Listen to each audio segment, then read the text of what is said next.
you most definitely should, and that's what I will do. Okay. We've got a question from the audience, from Sarah. Sarah, if you'd like to just come and read that up to the microphone. This is directed at both Haj and Henry. You mentioned the concept of a law sock block, or Henry did, and you kind of touched on the issue, I believe, Haj.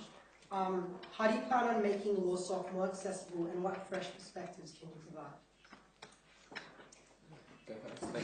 Yeah, well, basically, I think that this is something that is obviously something we've perceived, might not be, it might not be historical. I'm only a first year, I wouldn't know, but at the moment, at this point, it seems to me and a few other people that the law sock is run in a slightly cliquey way.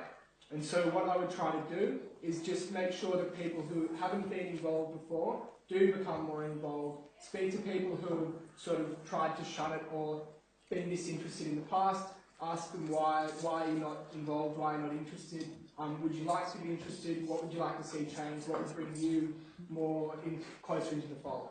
So that would be my approach. And I think one of the barriers to participation is this perception that you need to have some sort of history within the law society. Like a few people would kind of take issue with me specifically running for a VP position, having not been involved, at lower stages. And I don't think it is or should be viewed as hierarchical, and that is a way in which it kind of encourages this idea that you need to get in and do the low, the volunteer kind of entry stuff, be a director, be a coordinator, be on a committee, and then only then are you qualified to be a VP. So I think basically changing the perception of how easy it is to get involved is a way in which you can kind of really open it up for everyone else, and therefore break down this exclusivity culture, which I do think exists.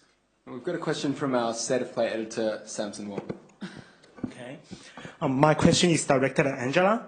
How do you respond to impressions that you're a fly-in candidate, such that you have been have minimal involvement with laws of previously, and that you're trading on knowing the right people and allying with the right people? Okay, well, thanks for that question. I know that it's been voiced before. What I want to say is that, first up, if people think that I haven't been involved in the Law Society and that I don't know things about it and I haven't volunteered, that's a misconception. In my 4 years at uni, I have dedicated myself to both our faculty and our society. I've been an ambassador for the law faculty. I have been involved through the Law Society in various portfolios. And also I think that the experience that I have in that I've been concerned this year about the treatment of clubs on campus and the future of clubs in their relationship with the university. And I've taken that up with the SDC, I've taken that up with the Vice-Chancellor, with the Vice-Chancellor of Education, the Pro-Vice-Chancellor, and I've been actively involved in that. I think those kinds of perspectives are what our society actually really does need. And I think that that kind of outside thing can help. And, I would recognise that maybe I don't know the interior workings as well if I was elected, and I would most definitely call upon people who are experienced, who have run portfolios in the past. Thanks, Angela. I've got a question from Fazana. If you'd like to come up, Fazana, and read your question. Just before Fazana reads it, by way of background, this year funding for publications was significantly reduced to try and promote online publications and reduce costs. In light of that change, Fazana's question. Hi everyone.